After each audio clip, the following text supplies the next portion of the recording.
Hello everyone and welcome back to another video. Today we're going to be talking about everybody's favorite tentacled menace, the Dread Legion.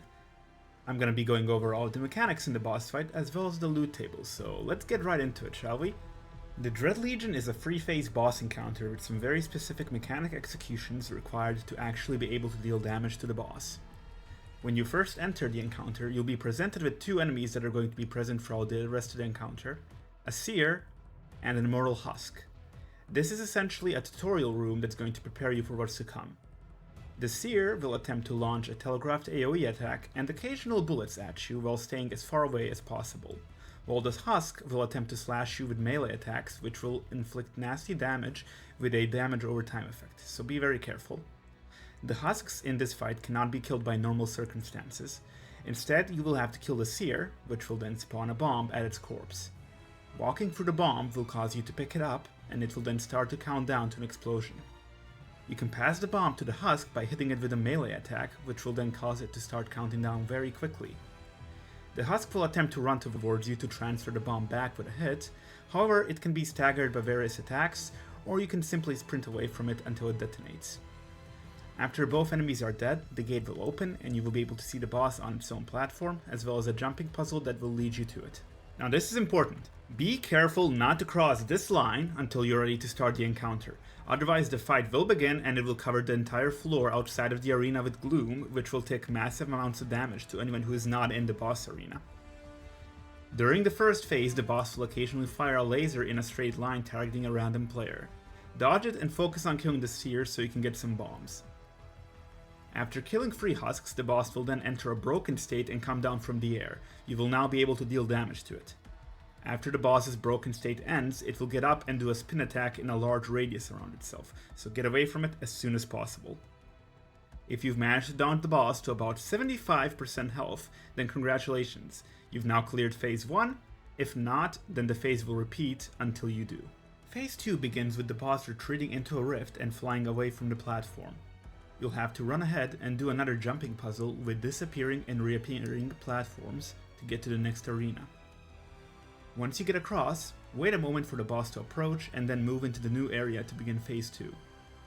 During this phase you'll be doing the same thing as before, but the boss will have some new tricks up its sleeve. A dash attack, which leaves a trail of fire behind it, and a spin attack that you've seen at the end of phase 1. The boss's laser attack is also now expanded to shoot 3 laser beams in a cone, so be prepared to dodge in the openings. After damaging the boss to about 30% of its health, you'll have cleared phase 2 and the final transition will begin. The boss will once again disappear into a rift and run away to a different arena. I'm gonna show you 2 ways you can get to the final arena. The first one is to simply follow the disappearing platforms and do the jumping puzzle as intended.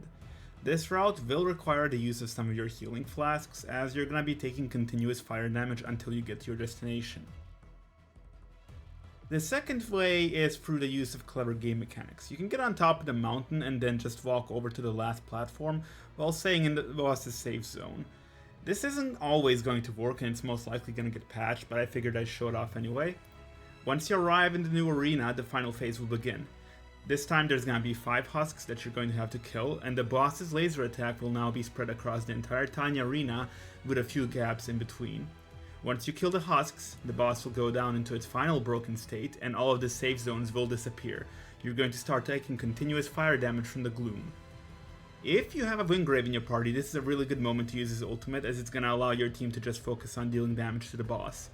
If you've still managed to survive up to this point, then congratulations, you defeated the Dread Legion. Now it's time to start farming it on a loop. Oh, but Denka, why should we farm this boss? It's so annoying. Well, I'm glad you asked, random viewer. Let's take a quick look at the loot pool, shall we? The main items you're gonna want to be farming here are the Optic Cortex, which is used as a crafting material for various weapons. There's also the Hazardous Quarry and the Cerebral Gloom accessory sets, as well as the Essence for the Epitaph weapon, and Vestiges to get Senja and Kairos as your Wayfinders. All in all, there's quite a lot to be farmed here, so happy hunting, Wayfinders! If you guys found this guide useful and want to see more, feel free to hit that subscribe button, comment down below what you think I can improve on, and consider checking me out over on Twitter and Twitch. And I'll see you guys in the next video.